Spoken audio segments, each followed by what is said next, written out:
have the most amazing show ready for you in the next few hours. 1 hour, because it's the happy hour.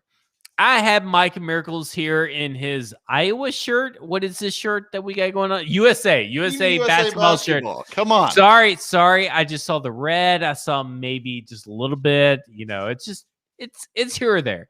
Hit or miss. But we are going to talk to you about everything that matters with the Tennessee Titans. The Tennessee Titans have blown some fucking minds. This is not safe for work, FYI, because we're going to get into it. This is unfiltered, unadulterated, pure Titans ecstasy. I don't know if that's the correct way to describe it, but hey, it is my happy hour, and we're going to get into it in T-minus 1 minute. I have Mike Miracles here. Do you prefer Mike Miracles or do you prefer Mike Herndon? I prefer Mike Herndon, I think. Okay, so Mike Miracles it is. Of course. So that's what it is. I mean, like Mike Herndon. I mean, like Herndon. Is that the last name you want to choose? It's a great last name. It's a great last name. Served me well for 35 years. We're at 5:30, 70 viewers, 5:30 p.m. We're going to dive right into it. Holy crap, did I miss a lot when I went to go to work today. Jayon Brown signed. Anthony Ferguson signed, even though it's not official yet, but we know that's a 1-year deal, fully guaranteed, according to Justin Mello. I don't even know where we're at. Michael. I mean, can we talk about Jayon Brown? Day. Yeah, Jayon Brown signing for $5.25 million is like probably the biggest surprise. Maybe I don't know. Some of these wide receiver contracts have been pretty wildly cheap. But Jayon Brown might be the cheapest signing relative to what people thought he was going to get. I mean, Spotrac had him at $11 million a year. PFF had him at like $9.5 million a year. Those were like about the area that people thought he was going to go. And he comes back for 1 year, $5.25 million. That is like literally half price. Unbelievable. It's crazy. It's crazy. Which, I mean, Jayon Brown, like, for that price is an absolute steal. Like, that's phenomenal value. And that's way better than, like, Matt Milano. I don't think there's a big difference between Matt Milano and Jayon Brown. And Matt Milano got $11 million a year, and Jayon Brown's getting $5.25. Like, that's insane. It's insane. So let me ask you this. So we got Jayon Brown back. We have what we've seen on the defensive side of the ball as far as the defensive backs. We've seen the pass rushes getting improved. How do you view this defense right now? I mean, do you view it as a team that is better than it was last year? I think it's a work in progress, right? Like, I want to see what they're going to do at corner, because obviously they're not going into the season with the corners that they currently have, Janoris Jenkins, Christian Fulton, and like, Breon Borders, I guess, would be your starters if the season started today. I don't think there's any way that that's going to be the group that they go to war with in the fall. But here's the thing. The pass rush is definitely better, right? Like, Bud Dupree and Danico Autry both would have led this team in sacks last year, and Bud Dupree only played 11 games. So those guys immediately make the pass rush better, which was the biggest weakness on this team last year. Yeah, it's a better defense right now. It is. Even if you have to start Breon Borders, who, by the way, was one of their better starters at corner for parts of the last season. This is a better defense today than the one that we saw 2020. So you pretty much agree with me, as I was in the group chat last night, arguing with Justin Mello that you only have to be a little bit better on the defensive backside of the ball to be able to be better at the defensive side of the ball. Yeah, absolutely. I mean, here's the thing. They needed behind the curtain. I am charging up my laptop, by the way. The defense was so bad. There was no way they were going to get worse. Like, right? So that was not an issue. But I love that they just went and blew the whole thing up. They just blew it up and said, we're starting over. Like, they literally said, it does not matter who is on this team, who is coaching this team. This team sucked at defense. Like we said all last season, shoot this defense into the sun. They did. They're in the sun now. Like half of the defense is in the sun and they're gone and you don't have to worry about them anymore because now we've got Big Bud and the Jackrabbit. So I do like the nickname Big Bud and Jackrabbit because I feel like it's like a country trio. Listen, Big Bud and the Jackrabbit would be an elite podcast. And let's say this Titans team needs more player podcasts. I mean, if anything, they were lacking last year is player. Just come on our podcast. There you go. That's all you. That's right. We'll rename football and other F words Big Bud and the Jackrabbit if they want to come co-host with us. All right. So we got a little bit of time. There's a lot of questions coming in. Trading for Gilmore or trading for J.C. Jackson? Which one do you want to do? I'm a J.C. Jackson kind of guy. I would probably. Depending on compensation on each, assuming compensation's equal, I'd rather have J.C. Jackson. He's younger. I think he's got more in the tank. You can probably get him on a little bit cheaper contract than what you'd have to give Gilmore even at age 30. And Gilmore coming off an injury at age 30, you've already got one 32-year-old corner on the roster. Let's not load up with 30-plus corners. Like, we're not trying to start a retirement home in the cornerback room there. So, but are we not? I mean, feels like we are. They might be. I mean, frankly, if they go get Gilmore, I'm not going to be upset about it. Like, he was Defensive Player of the Year 2 years ago. I think he's still got plenty left in the tank. But if you're giving me the choice, give me the younger guy that's playing at a very similar level to Gilmore, frankly. Okay, so does Jayon's return clash with Woodyard's story about Vrabes? Because to me, it doesn't. Because let's get into that. So Wesley Woodyard went on today. He went on to two different radio stations and just basically took a big old pile of dumping shit on what everybody thought Mike Vrabel was. So, Mike, I ask you, what is true? What is not true? Take us through it. Okay, so here's what I believe. I don't think Wesley Woodyard is a liar. So I believe him when he says that Vrabel took over play calling against the Chiefs in the AFC Championship game. I believe that. I do think some of the other stuff about anybody who goes against Vrabel gets cut and all this stuff, I think that's a little bit sour grapes because, frankly, he's seen a bunch of his buddies get cut over the last couple years. And part of the problem for me is we romanticize that 2018-2019 Titans defense a little bit too much. They were average, maybe. They were really, realistically, probably slightly below average in the grand scheme of things. So, saying that they were really, really good and then they all of a sudden fell apart is not really fair. They definitely got worse. Don't get me wrong, but they got way worse. They were not that great in 2019 besides those two playoff games. And then let's talk about the Chiefs thing. So if you want to say, all right, well, why did he pull the plug on Pease calling the plays in the Chiefs game? And that ruined the Titans' chance to go to the Super Bowl. The Titans played the Chiefs earlier that year when Dean Pease was calling plays. They gave up 530 yards to an injured Patrick Mahomes and 6.8 yards per play, 32 points. In the playoff game, they allowed 404 yards, 6.3 yards per play, and 35 points. It was a better performance in the AFC Championship game. So maybe Vrabel helped a little bit, frankly, in the play calling there. So I don't know. I guess I have a hard time believing that he ruined their Super Bowl chances, but I do believe Woodyard in that he probably did take the play calling away because why would he make that up? That's something that someone like Dean Pease could come out and easily refute, right?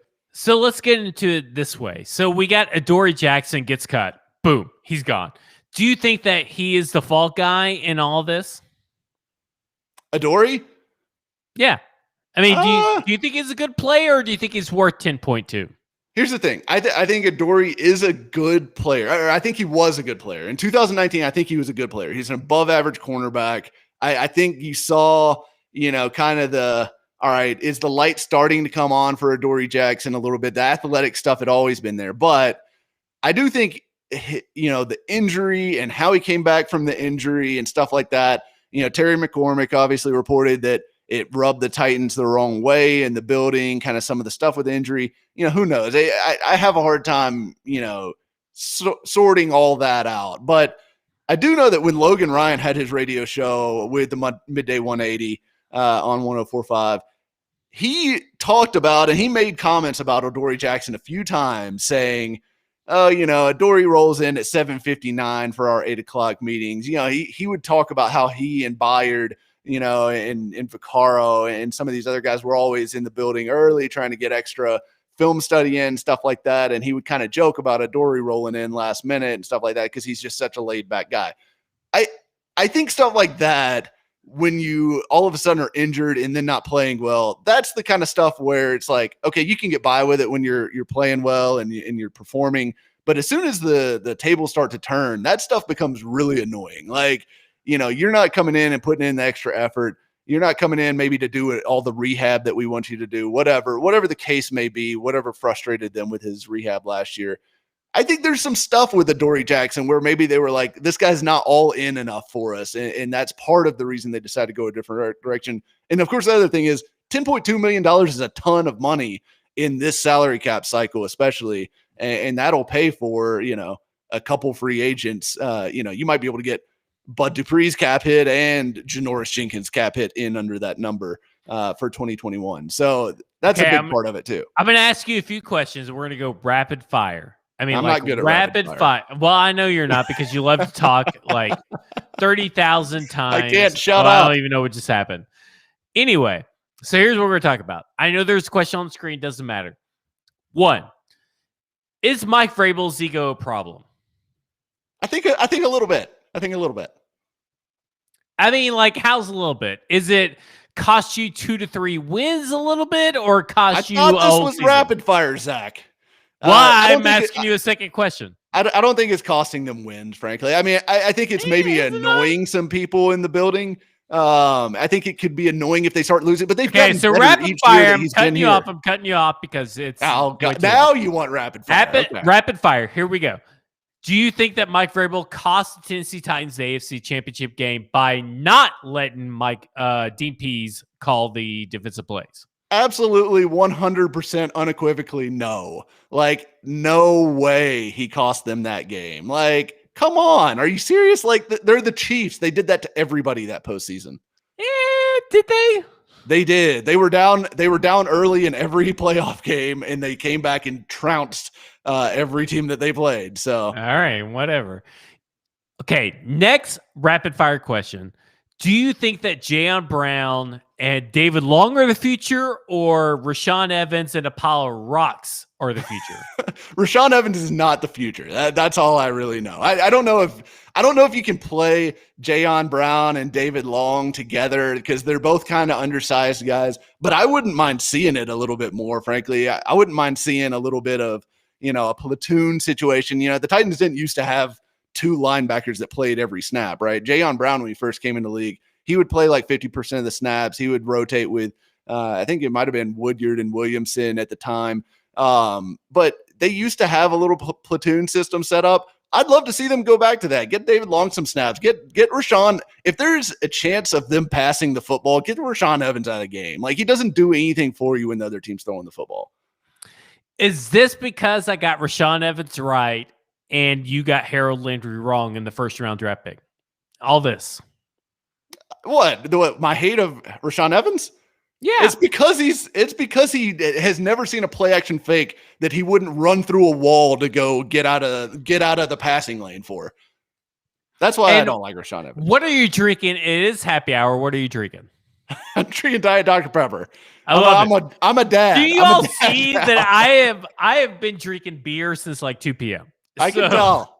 Well, can you tell? But either way, I get the most out of the guests. So we have Mike Miracles who says that basically stale water is better than Rashaan Evans. So, and I kind of agree. There you go. Here we are. Last words. We're about to bring in our next guest on the Broadway Happy Hour. Last words for Tennessee Titans. Give me your final grade. What do you feel this Tennessee Titans will do currently?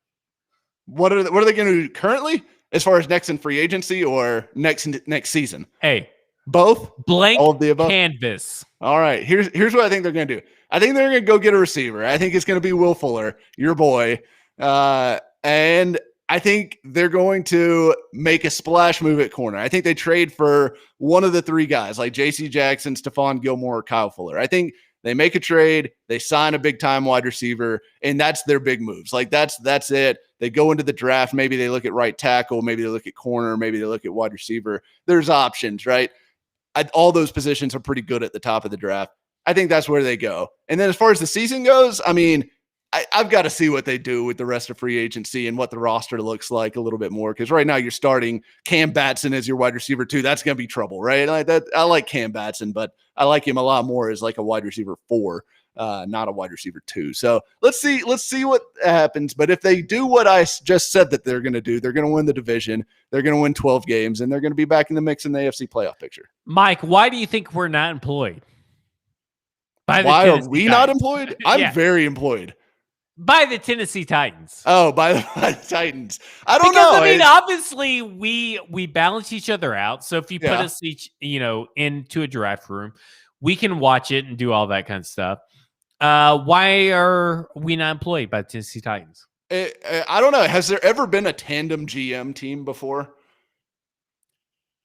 I don't think there has, but I'm going to have to let you go because we're going to go through. I know. We're going to go through to Ryan Watson is here. Hello, Ryan Watson. We're going to get into the offense. He's drinking a Truly. What kind of Truly are you drinking? I just grabbed the first one I could see is a strawberry lemonade. We had a lemonade. Finally found them back in stock at the gas station, so I got that. I also have a little vodka in the water here, so So you have a double drink. You're going double drink here. I had to watch some film today, so yeah, we definitely did that. Okay, whose film did you watch today? Because we're talking about offense. If you watch defense, let us know. But we're talking about offense. Whose film did you watch that caused you to double drink? I watched the Cleveland Browns, and Baker Mayfield during the Jets game made me double drink. No, my God. I was watching the Browns because I wanted to go and watch a little Kendall Lamb. Seeing the Lamb of God, by the way. That's the hashtag Lamb of God. So I wanted to see what the Titans were getting.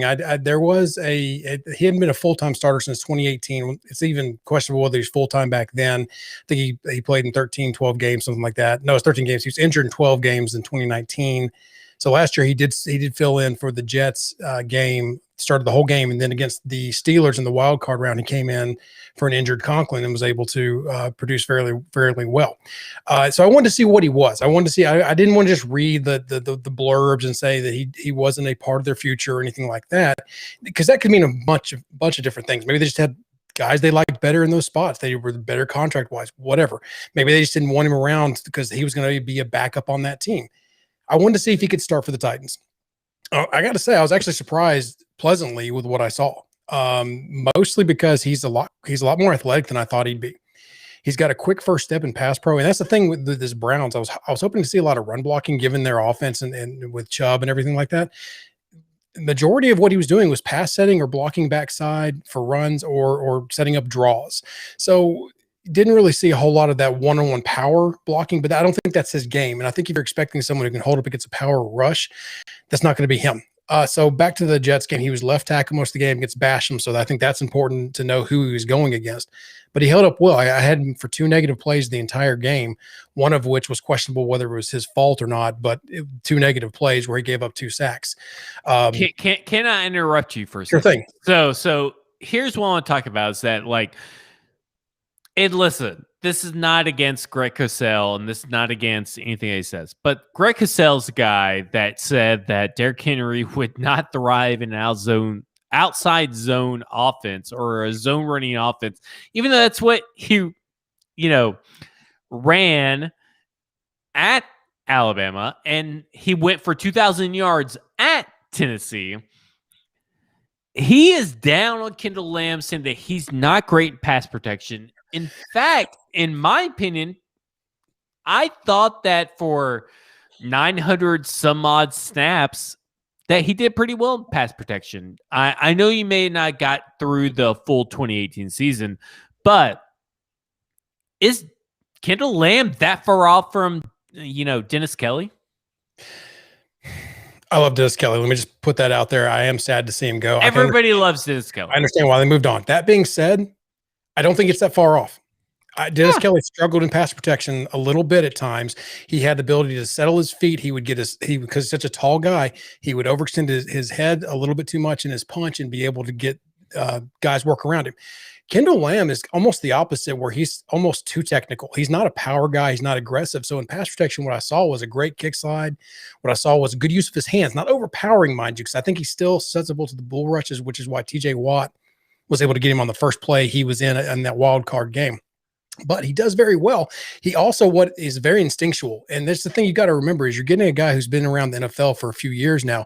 So he's seen a lot of the blitz pickups. He's seen a lot of the stunts. And what I saw in almost every game is he's great at using his eyes to find work. It's weird because you see those guys who go find work and aggressive, want to go clean people up. That's not who I'm talking about, but he's looking to be active and participant in the pass pro. So even on the stunts, when his linebacker dropped, he was immediately looking in other responsibilities in his pass rush, and he seemed to know exactly where to go. Picked up twists, stunts. He's very capable in pass protection. I don't think the drop off is going to be much as what people are thinking it is going to be. Yeah, I agree with you. I think the drop off between what Keith Carter can do as a offensive line coach and what the talent level is as he's given is it's pretty slim, right? I mean, like we've seen it.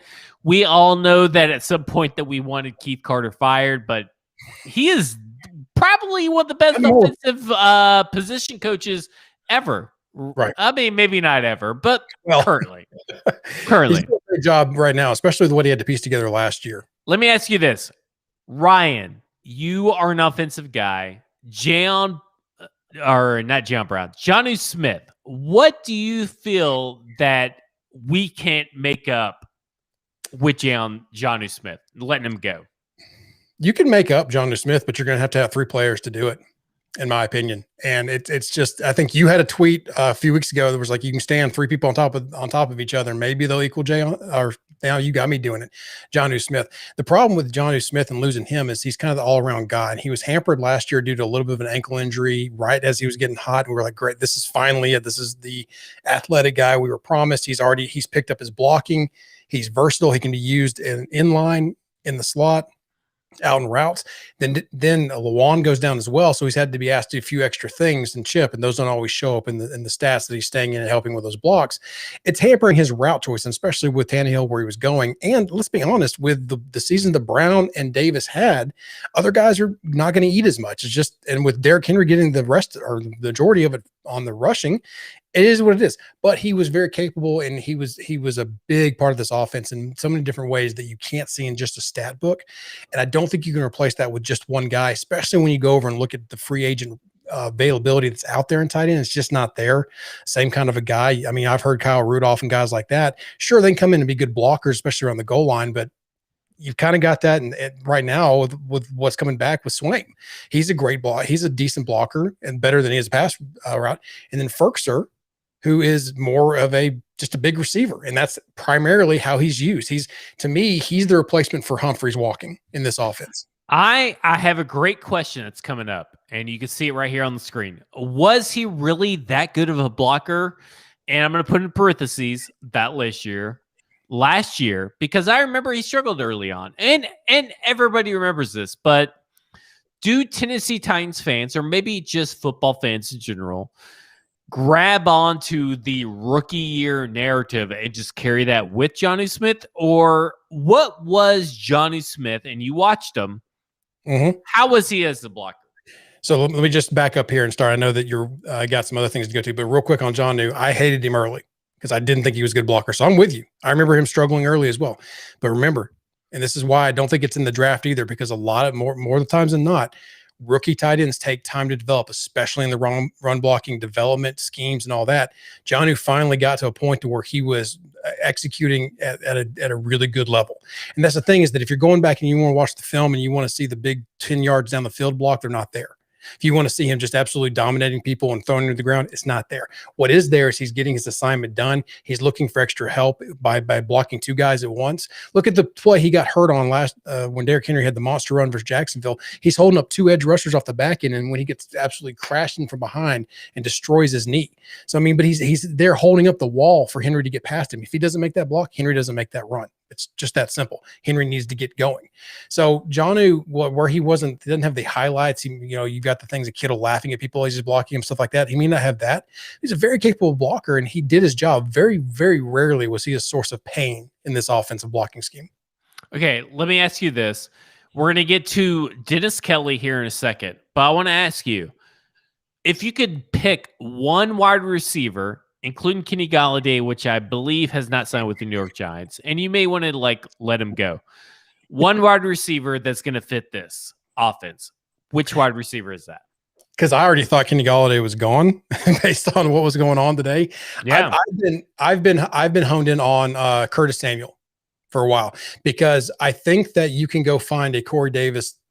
I hate to say replacement, because I don't think you can find the numbers to replace him in the draft, but I think you can find that same type of receiver in the draft, especially with this deep draft that it is. So now I want to shift to can you get that's different and can be very, very good complement in this offense at receiver, and that's Curtis Samuel. He's fast, he's versatile, he can play running back, he's a good route runner, he's actually a pretty good, decent catcher as well in his routes. So he's dependable too to me. So I think he's a great target. And he's coming off his best year.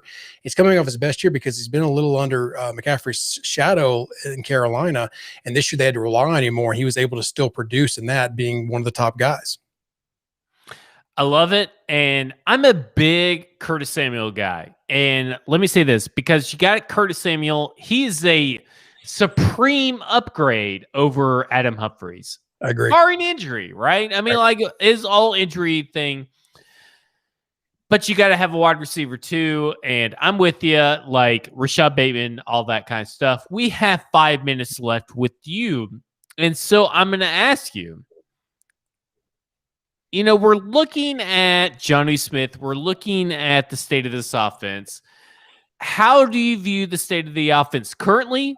Give it like an D+ to maybe A+ kind of grade, but also tell everybody your plan to fix this offense.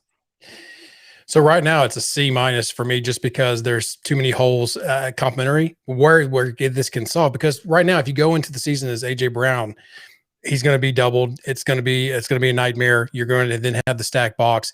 Derrick Henry's not going to get anything going. I've seen that before. I know what I said about Lamb early, so we'll give him a chance. My plan, though, is like we just talked about. You got to add a receiver in free agency and in the draft. I think you also have to add a young tight end that can help with the depth there and maybe have some potential to contribute in big ways. Offensive line, tackle, maybe take a draft. Obviously, you blew that last year in the first round, and that sucks that he's not there to Isaiah Wilson didn't pan out like you thought he would. And now you have to have a backup plan. So maybe you have to have a backup plan to your backup plan at this point in time. So if they do those 3 things, I think they can easily go from a C. I'm just uneasy going into the season or start today, which it won't. There's still a lot can be done. I'm still very uneasy. Now, let's keep in mind, this is a great offense returning. What is returning? 4 out of the other 5 offensive linemen are returning. Tannehill, which is probably one of the best Titans quarterbacks, if not the best in Titans history. And then you've got Derrick Henry, which enough said there. So a lot of things are coming back. You just have to have the complementary pieces that can't be taken away and stalemate this offense. That's the big thing that's happened to them in the past couple playoffs, is being stalemated. You've got to find ways to stay versatile and keep your options open. And you have to do that by adding those skill positions and add speed. Would you rather have Will Fuller on the outside or Curtis Samuel on the inside? Curtis Samuel, I think, because I have no guarantee that Will Fuller's not going to be popped for drugs or get hurt. Would you rather have Jonnu Smith or Brevin Jordan? Jonnu Smith. If money, everything out, just player to player. Jonnu Smith, just because he's player to player, and I know what he looks like in the NFL at this point, and I know what he looks like on the Titans offense. Would you rather have this segment or a couple shots tequila? This segment is good enough. I like it. I like it. So we are going to go out with you. Please, everybody in the chat, give a round of applause to Ryan Watson, who came in and just crushed that offensive series. And we needed that. We needed to see that offensive series. And I'm about to bring in the CEO, the guy to talk about defense, the guy to talk about all these changes that are happening before our eyes. This is the guy. He's been a coach. He's the CEO. I mean, he knows everything there is to know about defensive backs, the play calling, this or that. This is the guy that you want. His name is Jonathan Boren, and we welcome him in. And let me ask you this. Adoree Jackson, what the hell? Why is he gone?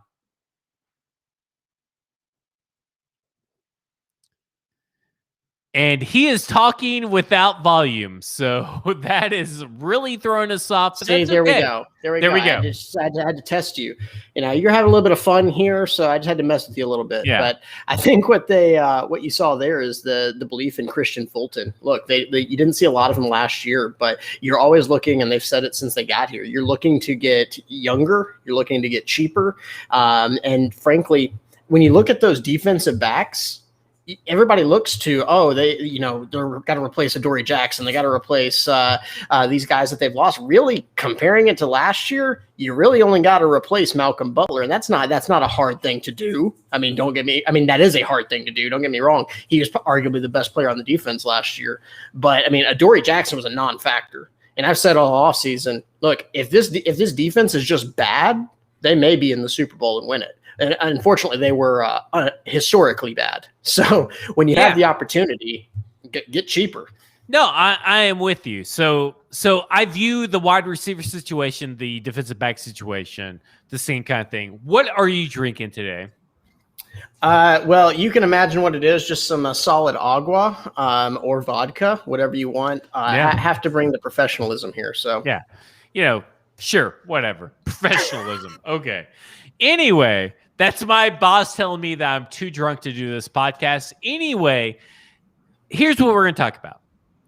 It doesn't matter that Malcolm Butler is better than Janoris Jenkins. It matters that Malcolm Butler and Jonathan Joseph and Breon Borders is better than pretty much anybody you filled. So, and going to that, state of the defense, I know that Jaylen Brown's back, and that's a big thing. How are you feeling about this defense right now? I'm always going to be a proponent. I know we talk DBs a lot. That's my bread and butter. But at the same time, man, look, a pass rush fixes a whole lot of problems in front of you. You fix that D line, and it's going to cover up a lot of stuff. Look, you lose something in the DB room, but gain even the equal amount at the defensive line. You gain more because it's going to cover up so much more. So when you look at what they've done on the defensive line, what they've done in the trenches on the defensive front, look, Bud Dupree, is there some risk there? But you have to look at this team as a whole. Vrabel and Robinson, they got to swing for the fences because this is a team that kind of teeters on the edge of a knife. And so going for it, getting guys that can maybe they're going to give up something maybe against the run, but it's not 1995 anymore. Go get your pass rush. Go get to the quarterback. Well, what do you think about what Wesley Woodyard said today? I mean, is this defense all Dean Peas, or is it just kind of a little bit sour grapes? Yeah, I'm sure there's some sour grapes there. But at the same time, that it's hard for me to sit here and say that there's no truth to it. There's a huge drop off there. And now I saw what Mike said, that there was obviously it wasn't like they shut down the Chiefs whenever Dean Pease was calling the defense, 2 years ago. But you look at last year and you're talking about a defense. He was 100% right, regardless of the reason. This is a defense that did not have an identity. Their best game came in the playoffs. Yes, I'll give them credit for that, but that's more of a game of matchups. They are built to stop the Ravens. They were 2 years ago too. That's the team they are built to stop. So this is a team that if you say what was their identity on defense, there is none. It was being historically bad. And so regardless of reasons, he's right about one thing, that they didn't have a defense at all.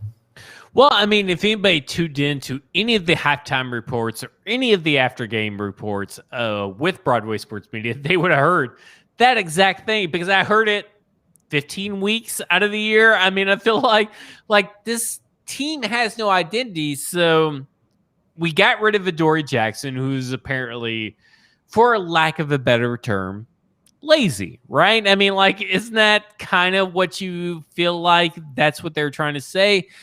How do you feel about the whole Adoree Jackson situation? Yeah, I don't know if he's lazy. I don't think outside of certain players, there are certain players that are freak athletes. Isaiah Wilson, who can be lazy and still make it to the NFL. Adoree was a world-class sprinter.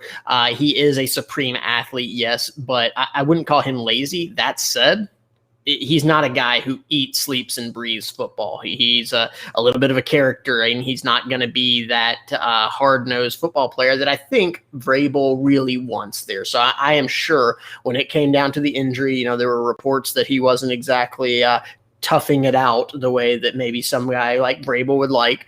So I'm sure there was some stuff behind the scenes. That said, if they liked him enough to pick up the contract and then dump it later to pick up that 5th year. So I think, it wasn't bad enough that they were not willing to overlook it. But at the same time, when you got a chance to get younger and for guys that maybe fit your personality more, you're going to go ahead and do it. So they kind of hedge their bets with it.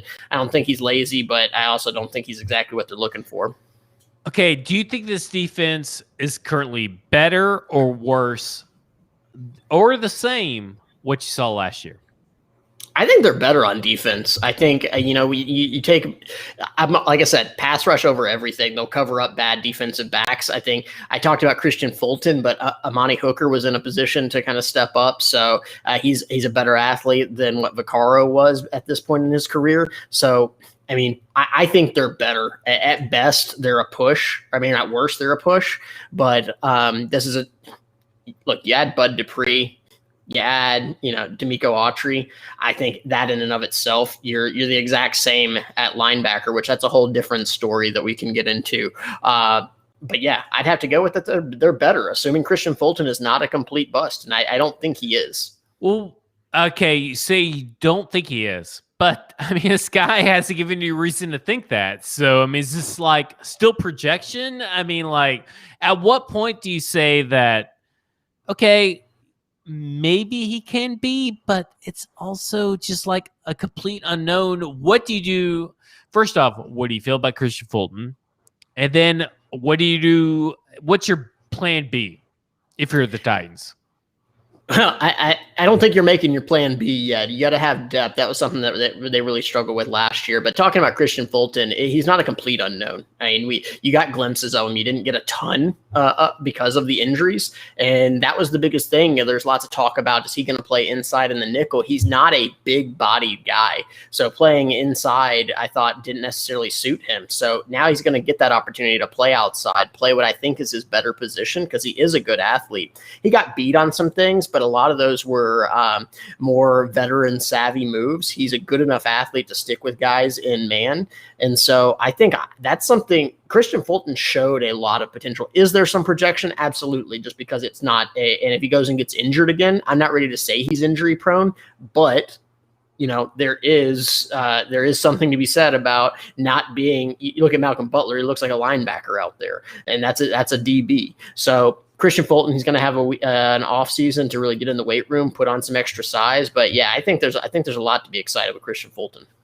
What do you think about Jackrabbit? I'm a big Jackrabbit kind of guy. Jackrabbit from the muck, if you have to TM it at the end. But this is a guy that, he had a rough start. He's like the Pac-Man Jones of rough starts. And here he is. He's back at the not back, but he's here at the Tennessee Titans, and he has that aura about him that he's not a good defensive back. But everybody that covered the New Orleans Saints was like, yeah, he's the best one. So, what did you see about Janoris Jenkins? Yeah, he's a guy. He's a willing tackler. He's a physical guy, and I think the Titans have always prided themselves on the ability to come up and tackle. We'll give up some catches. Don't miss your tackles. Make the play end right where he catches the football, and he's willing to do that. The one thing that's undefeated is Father Time. And, we saw what happened with Jonathan Joseph last year, and you're hoping that you're at least getting a year out of him before that really catches up to him. Because, regardless, especially at DB, when it goes, it goes. Like you're reactionary at that position. So I think he's willing to do everything that they are going to ask of him. So I think I get it, but I think Robinson has to get back to his mentality of sign one, draft one. I don't think you're rolling into the season. If Jenkins is on the outside, he brings some. I saw a comment there about some veteran leadership. He brings some of that veteran leadership, so you're not completely youthful. But at the same time, you can't roll with him being the only one that's back there. You got to bring in some extra veteran. I like what you got out of Breon Borders. Chris Jackson showed some potential, but those are depth guys. You still got to get somebody else, whether it's a second or third round pick, maybe a first round pick if JC Horn is there. I think there may be better value though. So we're about to get into the question and answer section. So if you are still with us, and we got 100 of you people are still with us through this whole thing, put your questions in the little comment box. But I want to throw one out there to you, Boren. Carson Wentz for MVP. Thanks, love you, baby. Yeah, I'm pretty sure that came from a noted soccer enthusiast. He probably thinks this is the other football, so I don't think we really need to account for that too much. But I will say, when we're talking about DBs, Carson Wentz has proven to make DBs look better than they are, so maybe in a good situation there. You home run that one out of the park just exactly as I wanted you to. And to be honest, I didn't even tell you that was going to happen. So let me ask you this. We are in the final stages, technically, I feel like, because of the other free agency, like tampering windows and stuff. Where are we going to be at with this Tennessee Titans defense? Where do you think we're going to get one more defensive back free agent, one more this, one more that? What's the game plan going forward that you feel comfortable that this team will get better on defense? I think it's all about depth at this point, especially on the defensive front. You saw that last year. I mean, even when Clowney was healthy, it was a situation where they could not afford to take Landry or Clowney off the field, and that has diminishing returns. You've got to give them the opportunity to get some rest so you get the best out of your players. So that's where I think it can really help them. Look, Landry played as much, if not more, than any other outside linebacker. You need to be able to a guy that is a good, not great player. You need him fresh. A diminished good, not great player is just not even good. So it's one of those, they got to go get those depth signings. You may see a veteran safety get brought in here, but people got to remember, everybody remembers Byard as this young guy, and he's still young, but he's also a veteran in NFL terms. So when we talk about that loss of veteran leadership, Byard has to be that guy making $15 million a year. He needs to be that. So I think from that front, Hooker's going to be, you have your starters. You have your starters, and go get your depth. That's all you can do. Supplement it so that you talk about that plan B. Injuries are going to happen. They can't completely derail your entire season. I mean, no position is as important as quarterback. So you got to be able to ride with it. Yeah, I mean, you got to lie in the bed the choices that you make, for lack of better terms. And this team has seen that, whether it's Mike Vrabel trying to bring in his own guys, or whether it's John Robinson not knowing how to draft in the first round, there's a disconnect and a problem, but it's not disconnecting the problem yet. So what we're going to do, we are about to bring in Ryan Watson, who is drinking a Truly right here, and we're going to get into some of your questions.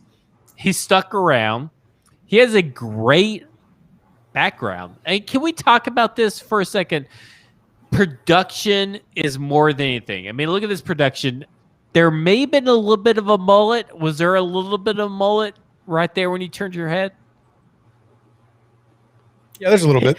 His Alabama is showing. I haven't gotten a haircut in almost a year. So yeah, it's I've got my hair growing. Okay, so I feel like we should get some questions because we're in that final leg of the hour. We got 15 minutes. Technically, we got 18 minutes. So let's get into some questions. One of the biggest questions I saw was, considering the draft's strength, what else do we need to get in free agency? And I'm going to start with the offensive side of the ball, and then we'll go defensive. We'll swap. So, Ryan, offensive side of the ball, what's our biggest strength? that we need to get into the draft? Oh, we covered it. They've got to pick up another receiver. That receiving room is very no name, right? I mean, it's AJ Brown, and that's it. You can't go into the season with Cam Batson as your number 2 receiver. You just can't do it. So you've got to be able to pick somebody up with a veteran that's not going to be a rookie and come in. And we talked about that, other options. There's other options out there other than Samuel as well. If you can't get him, I mean, Josh Reynolds would be a guy I could target too, just because he's flashed in certain chances as well. So you've got to pick up a receiver there. And I don't know. I'd hate to say that they're done in tight end, especially with the rumor if Pruitt really is done. I think you've got to pick up another tight end as well. Those are the 2 glaring holes for me. Everything else is pretty good. Darrington Evans in a healthy season could be a decent backup running back to spell Henry. And, like you said, if you get Curtis Samuel, then you got even another option there. So, Boren, I mean, we're going on the defense side. What do you see free agency needs? Free agency, what's the next step? Yeah, I mean, like I said, it's all depth from the defensive front. I'm going to chime in that offense is where it needs to be. If you're looking for another splash signing, it has to be at receiver, because here's the thing: it's not just that you have a huge hole if you go into the draft with just AJ Brown and nobody else there. Every other team in the league knows that too. So even if somebody like a Rashad Bateman starts to fall in that draft and they're sitting there seeing you got AJ Brown and that's it, they're going to start trading up to try and jump you. You got to give yourselves options if that happens, even if you have somebody. So, I mean, receiver is the glaring need beyond anything else. You talk about tight end. Tight end is, I like Jonnu, but this is a team that was never going to trot out, a receiver at tight end kind of thing and just run him down the field. They're just not going to do that. Now, Downing could change some things up, but I don't think they're going to. You stuck with consistency. It's going to be pretty much the same thing. So tight end, important, yes, not as important in this offense. 100% agree. Ryan, this question goes for you. Is Kendall Lamb the Lamb of God starting week 1? Well, who else would it? I mean, I don't think you pay him the money you do to not start, especially with Kelly gone. And like I said earlier, I liked what I saw. He's not perfect. He's not aggressive. I would love to see a little more run blocking out of him, because I don't know if he's what the Titans need in the run blocking. He has a lot of backside, but he's going to be a right tackle for him. And I say give him a shot unless something else happens and there's no name that comes in with what you've got on the roster. I think you give him a shot right now from what I've seen. Do you guys think there's going to be another trade for the Tennessee Titans throughout this whole thing? First off, they haven't had a trade, but do you think there's going to be a trade this year? The only position I think you may be able to get somebody for, and not the only one, but somebody like a Rashaan Evans, dump him a year early.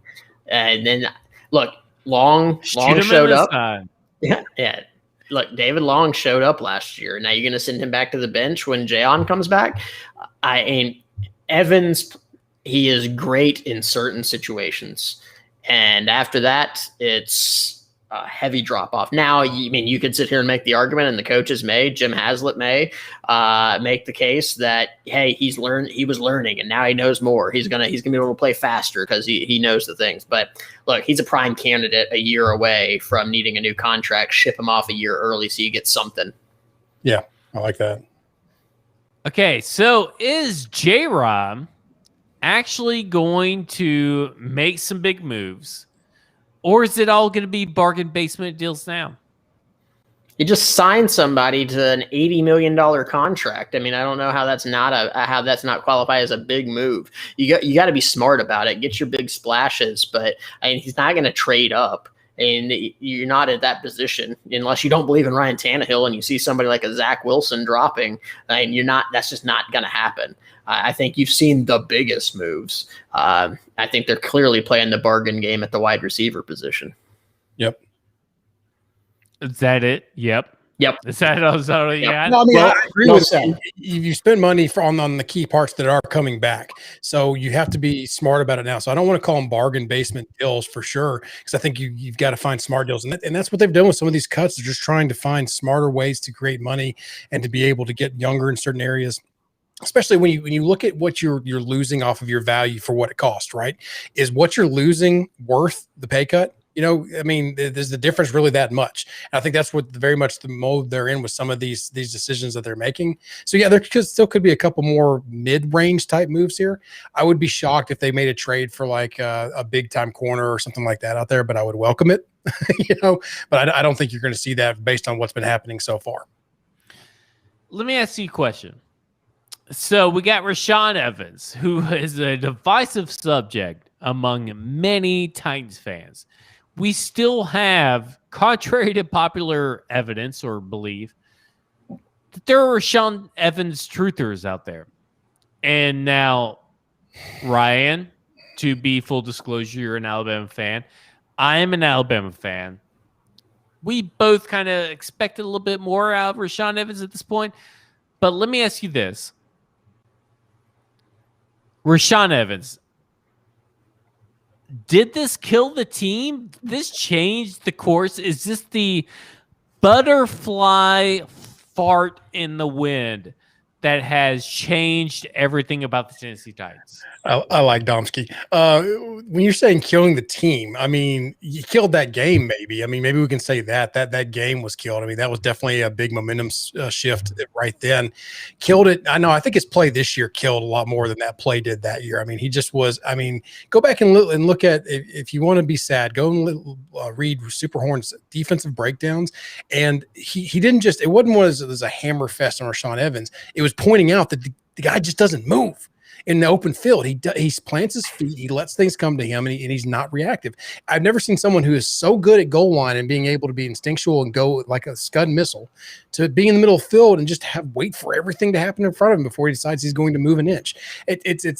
He was very bad for this defense last year, and it was glaring, and it magnified everything else at other levels because he was so bad. Look, I got to finish this because Rashaan Evans is the epitome of a great linebacker 25 years ago. You look at the NFL today, you look at the Devin and Deion Bushes, you saw what happened in the playoffs for Tampa Bay, but you need athletes at that position. Rashaan Evans, I think he has the right mentality to come downhill. He's not an athlete. And for a first-round middle linebacker, he's just not. I think he was overdrafted, and he's in a position in a game that, frankly, has passed him by. He's playing as an athlete. He's playing the wrong position, in my opinion. So would you guys say that, is he a better outside linebacker or the middle linebacker? Where would you put Rashaan Evans? Because obviously he has talent.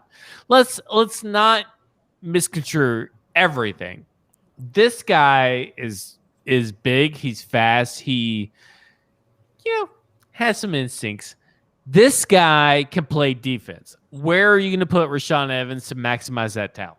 Yeah, I mean, if you're trying to still get value out of him on your team, I think outside linebacker makes a ton of sense. He's definitely not scared.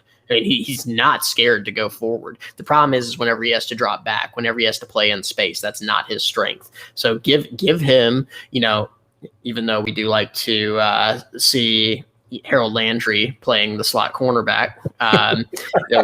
You don't want that with Dupree. He could do the same thing. Yeah, exactly. So he has lots of experience doing it. So at the same time, I think, I would give it a shot. You don't see that a ton in the NFL of those position changes, but there's a lot of transferable skills. And if you look at where Evans excels, that's where it is, when he's not having to think too much and he can play going forward. So that's where I would give him a shot. And it really is going to nullify a lot of those athletic deficiencies that he has.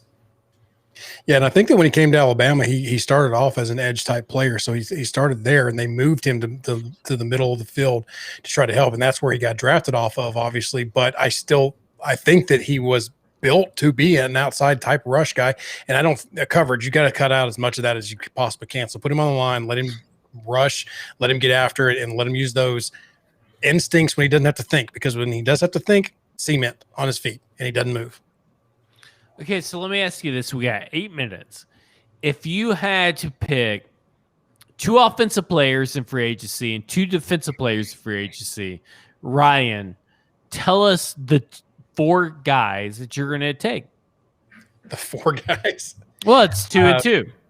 I'll take Curtis Samuel for receiver. Gerald Everett, I know it doesn't make any sense, but he seems to be a skill set that could work. But if you want to get to blocking, Kyle Rudolph possibly would be a better fit for the Titans. So I'll switch that to go to Kyle Rudolph. On defense, I really like what they've done. It's hard for me to think anybody else right now. The changes I want to see them make is go to defense possibly in the draft. Let's dive into that. You are okay with what they've done so far? I like what they've done so far. Yes, I do. I think that they've gone and addressed some depth issues on the interior defensive line. I think the Bud Dupree, from what I've seen in film, he's got something over what last year's edges does. Heck, if he produces 1 sack in 6 games, he's going to be better than last year's edges. So, I mean, the bar's pretty low there, but he's an athletic guy, and I know what they're saying about the unpressured and all those things, the uncontested pressures or whatever.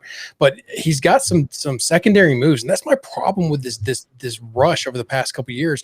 Is you've got these guys that may be athletes, maybe this, maybe that, but they don't have secondary moves, which means if their first attack gets stopped, they're done, they're stunned, then nothing else. And then now you've got a statue of a quarterback in Matthew Stafford or those kind of Roethlisberger, those kind of guys, they just stand there and pick you apart. Even worse when you've got the mobile guys that can move a little bit and create angles that makes it even harder on your defensive backs.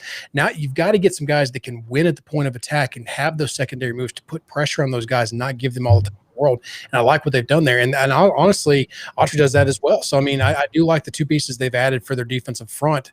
Sure, there could be more. I just can't think of it off the top of my head because this is kind of a weird free agent year for a lot of things. But I like those 2 pieces that they've added. I would love it if they'd shoot Rashaan Evans into the sun and find anything at middle linebacker, but it's dead. I get it's dead cap, blah, whatever. But I don't know. He's a liability, and I'd love to see him off the team and anybody else there. David Long. So, Boren, I'm going to switch it off to you. I mean, like, the offensive roster is depleted. What is your game plan if you had to decide right now, right here, gun to your head, this is the offensive plan? I've been leading it. It's pinned to my Twitter feed. It's get Curtis Samuel and draft Rashad Bateman as long as he's there. I've been preaching that this team needs speed more than anything on offense, and I think that AJ Brown, Rashad Bateman. Let me ask you a question real quick, because I've heard that this team will not be interested in guys. 0%. 0% chance this team is interested in guys that run a sub 4.4. Is that true? Don't be pulling me into this. Don't be pulling me out. I am Switzerland. I am Switzerland on this. If that is the case, that's fine. You fire the whole damn team into fire everybody. Yeah, that's you ain't. Sorry. Speed kills. Yeah. Sore subject. Yeah. No, I think with that, look. AJ Brown, Rashad Bateman, Curtis Samuel, I think you have a better wide receiving core than you did last year. I think that's a better wide receiver group than you had. Corey Davis, I think he's great as a number 2, but let's be honest. We're 1 year removed from talking about how Corey Davis was a bust as a number 5 pick. And I think anytime the Titans tend to lose a player, there's a lot of reminiscing that goes on of, oh, we lost this player. And that's not a knock on Corey Davis, but he was in a very, very beneficial situation on the Titans. Any last words that you want to impart on the people that are still tuned in? We have thousands of people still tuned in. Ryan, your first, give me 1 sentence of hope for the Tennessee Titans. Still a playoff team. Don't give up hope just yet. Don't jump off a bridge. Things still can be added. Let's panic when nothing else happens. Then we can panic. Okay, that was 50,000 sentences, but that's okay. Jonathan Boren, how many sentences can you describe the Tennessee Titans' current season? I would say be concerned. I think. Can I elaborate just a little bit? Yeah, go ahead. Frankly, you're a team that's built around a position, running back with the shortest shelf life in the sport. Your window I'm sorry, Tannehill has been good, but again, in a very beneficial situation. You better shape up quickly because this could fall off in a hurry. Well, I appreciate you guys both staying on after your allotted time, because I allot all the times on this particular happy hour podcast. But we're in the final minutes, so thank you, Ryan. Thank you, Jonathan. I'm going to take over this last little bit just to, get my thoughts out there. This Tennessee Titans defense and this Tennessee Titans offense it's not looking as bad as I thought it was going to. I mean, I'll be pretty honest, right? I mean, we all thought that it was going to be bad. End of the world kind of just disaster kind of thing when it all happened. And if it was just me, it was just me. But maybe I'm too pessimistic. But we have all these wide receivers that we can still get to replace Corey Davis. And as we've said on the podcast, you can just get a wide receiver that really kind of doesn't. It's not Corey Davis, but it's the same guy. I mean, maybe he gets more touchdowns, maybe he gets more yards. Doesn't really matter. Tight end, up in the air. But I will say this. I agree with this statement. The offense is technically worse right now. It's not better. The defense is better, and the defense is going to get better, and the offense will get better. But the offense right now, when you ask a fan or when you ask someone serious about this team, hey, are the Tennessee Titans better? They're going to tell you in the moment. And that, to me, that's important. Because this team right now, in the moment, it's better than the entire AFC South, which is a leg up on the competition. It's not better than it was last year on offense, but it is better than last year on the defense. And I think that everybody needs to take a second, take a step back, and weigh everything. Weigh the pros and cons, weigh where we're at on defense, where we're at in offense. That's what you got to do. Look, it's not perfect. And I don't think John Robinson is perfect. I don't think Mike Vrabel is perfect. It's not that great. But it's better than probably, I would say, 24 other teams in the NFL. You know, I'll take it. There's only 32. So we're, what, top 10 team? I mean, like, enjoy it, love it. It could always be worse. It could always be better. Enjoy it, love it. This has been the Broadway Happy Hour, and we're coming in right on the dot. Holy crap. Can't believe I did it. Right on the dot. Broadway Happy Hour on Wednesdays. Go to BroadwaySportsMedia.com. Get yourself a subscription. And if you say, hey, I don't pay the subscription, that's fine. You're going to miss out on a bunch of shit. But that's you. That's on you. But we have a lot of free articles. Go to BroadwaySportsMedia.com. My name is Zach Lyons. This has been Broadway Happy Hour. And this beer is for you.